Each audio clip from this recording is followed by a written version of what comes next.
But let's move on. Patrick Beverley said something interesting. So now we're on Kobe, right? Patrick Beverley was on JJ Redick's podcast, and this is not very new. This is old. I'm finding these things because they're showing up on my feed because I searched them a couple of weeks ago. So now all of them are showing up on my feed. I'm like, all right, I'm just listening to all of them, and whichever ones I think interesting, whether they're new or old, I think they're interesting. You know, I want to talk about what their thought process was when they said it, right? Patrick Beverley said some interesting things on JJ Redick podcast that he was asked about Kobe Bryant, and I had a little conversation about it, man. I'm going to play that clip, but a word from the sponsor first. Underdog Fantasy is the best place to play fantasy sports. I want to tell you about the easiest way to get in on some NBA action with Underdog Fantasy and their pick'em game. Just find your favorite player, or any player for that matter, pick higher or lower on that player's stats, and you can win up to 20 times your money in one night. Pick between 2 or 5 players to fill your pick'em entry. Get every pick right, and you can net yourself some serious cash. Use the promo code ManDownSports, and you can get your deposit doubled up to $100. You got to check on the map to make sure your state is eligible to play Underdog Fantasy. But as soon as you do, and if your state is, go ahead and download Underdog Fantasy's app. Use the promo code ManDownSports, and you can, like I said, you can get that $100 match on your first deposit. And I would want to thank Underdog Fantasy for sponsoring Man Down Sports. All right, let's hear what Patrick Beverley said. Kobe was different because I felt like you could play great D on Kobe and it didn't matter. It didn't matter. It's up to him. It's up to him. He was going to make or he was going to miss. Yes. One or the other. And whatever he did, I don't care how the new school looked at it or how it might seem basic. It might seem original. It might seem at times slow. It was nothing you could do to block this man's shot. Nothing. I don't care how many pump fakes he give you. None of that. Take it. It's crazy, man. It's crazy. I mean, this guy would get stuck in a position, give you 3 shot fakes. You'd stay down on all 3 shot fakes, and then he'd shoot a left-handed turnaround. Come on, man. In the fourth quarter with 17 seconds left. That's big. Come on, man. Like, come on, yo. Like, no one's doing that. No one. Do you feel like Kobe doesn't get enough credit in the GOAT conversation? Does he belong in the GOAT conversation? Yes. He does. Game changer. He's and he might not get like when it comes to drive, determination, working on your craft, right? After Michael Jordan. Who was it? But no one likes to say it for some reason. I don't know why. But like Kobe taught people how to work hard. Like he taught you how to work hard. Like he gave you the blueprint of like what you should do to be a successful basketball player and work hard. Like the blueprint. And people, I don't know, they tend to forget about it for some odd reason. I don't know why. I think the thing that you're talking about that I appreciate the most about him is just the maniacal pursuit of excellence. And it wasn't anyone else driving him to do that. It was all self-motivation. Hey, I like it. That's a fierce competitor in Pat Beverley, and a smart dude. And he's breaking it down. And he asked him, he said, man, does he deserve to be in the GOAT debate?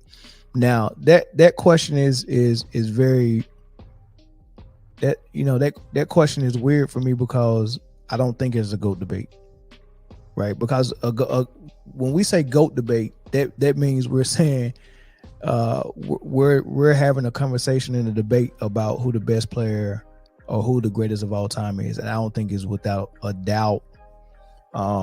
It's either gonna be Michael or Kareem, and I don't think nobody else is close.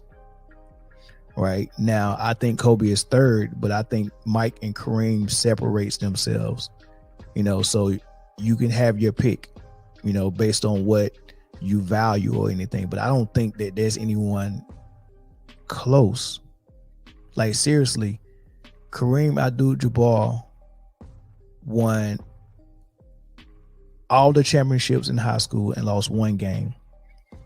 And then he went to UCLA and won all the championships at UCLA and lost one game.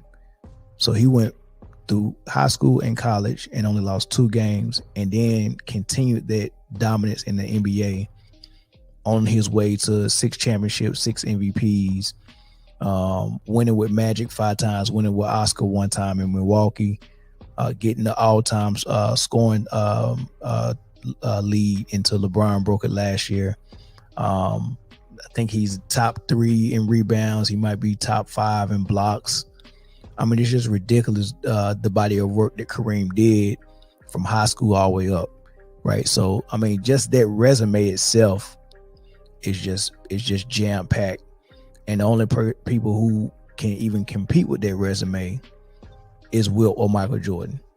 But when you include, not like when they're just competing NBA-wise, yeah, Wilt and Mike can compete. But when you go beyond NBA and you just talk on basketball in general, and you go to college and high school, nobody competes with Kareem's resume. So Kareem's resume is so good, it separates from everyone. I think Bill Russell's resume is pretty good with the 11 championships, and that kind of separates. Wilt statistically separates, but nobody separates like Mike as a player except Kobe, right? So Mike separates as a player, but he also has that resume as well. So he's easily 1. Kareem's 2. They separated, and then Kobe as a player, great resume, not the best, great resume, number 3. And then at number 4, we got to talk about the greatest statistical guy, the stat guy in Wilt, and then of course the stat guy in LeBron, and then those other great players like Bird, Magic, Tim Duncan, those Hakeem and Shaq, those guys, right? So, and then maybe Steph and KD is getting in that conversation as well. But that's how I look at it, right? That's how I look at it. But Kobe's definitely up there for me. The way I evaluate players and I evaluate careers, Kobe's up there, and I weigh heavily on how complete and how good you are as a player on both ends of the floor, right? So that's why Kobe gets so much points, and that's why he's number 3 for me. But yeah, Pat Beverley hit the nail on the head, man. It's just like, yeah, I don't know why he gets left out. I mean, he gave us the blueprint. Now, Michael Jordan, he studied several guys. He said his favorite player was David Thompson. He liked the way he jumped and dunked and walked through the air. I think his nickname was Skywalker. And he played for NC State, and Michael Jordan's from North Carolina, so he watched a lot of them, right? So David Thompson, but he said he watched everybody. He watched Dr. J. He watched most big guards. That's probably where he got the love for wanting to post up and stuff like that. He watched those big guards. He watched Elgin Baylor, Oscar, Jerry West. He watched all that stuff, right? So he studied a lot of people, right? Now, as far as him passing his knowledge on, to my understanding, I don't think that no one picked his brain as much as Kobe did. So I think that relationship, Kobe was getting a lot of information from Mike, but Kobe was doing the same thing Mike was doing and was getting information all over the place. He was going to talk to Bill Russell. He was going to talk to all the Laker legends, right? So he talked to Gary Payton. Like, he talked to whoever he wanted something from as far as what they were good at. Payton was a defensive specialist. Kobe picked his brain. So that's what Kobe did. But the difference between Mike and Kobe, I can't pinpoint Mike giving that blueprint to a lot of guys other than Kobe. Kobe was freely giving the blueprint out. So the relationship that Mike had with Kobe, as far as Kobe calling him for advice and stuff like that, he was giving that to every player that he thought had the hunger for it. Kyrie Irving was one of those guys. Paul George was one of, like, all these guys are coming out now saying how much they talked to Kobe, that it worked out with him. Gordon Hayward worked out with him. Kawhi went to the Mamba Academy. Definitely Kyrie Irving. Like, so many people worked with him, and so many WNBA players as well. Like, so he was passing that blueprint out to everyone who was willing to come and work. That's something different. So that's when Pat Bev say He gave us the blueprint on what to do, how hard to work, and all that stuff. I mean, that's what he meant. Here's Bob Myers talking about it. For everything you do, and that's why, like, when people use the Mamba mentality, you guys don't do that. You're not like, don't say that. Like, don't even say that. Like, nobody should be allowed to say that. I'm sorry. Like, I knew that guy. He was different, as well as you guys. There's nobody. There is nobody. There's no. I'm the Mamba mentality. No, you're not. This guy was like one of one. Listen, we were on the track before the sun came up running, and then in the weight room lifting weights so hard that I felt like I couldn't even shoot. And Kobe's like, "What's time to go shoot?" I was like, "Motherfucker, I can't even lift my arms right now." But just like you said, it's an everyday thing for him. It was don't like when people say that, it bothers, and I'm like, I don't pretend like I do that, right? But I'm like, you don't get to say that. Right. Like, don't you throw? That's not a throwaway line. Right. Like, this guy was like, that's done with him. I'm sorry, but that went with him. Yes. Like, and you can say, that's true, Bob. That's true. Come up with something else. Yeah. In my opinion, like, leave that one. Like, that's not whatever music. Yeah. They said it well, man. It ain't a lot I can add to it, man. Kobe Bryant is just one of the best. Got him number 3.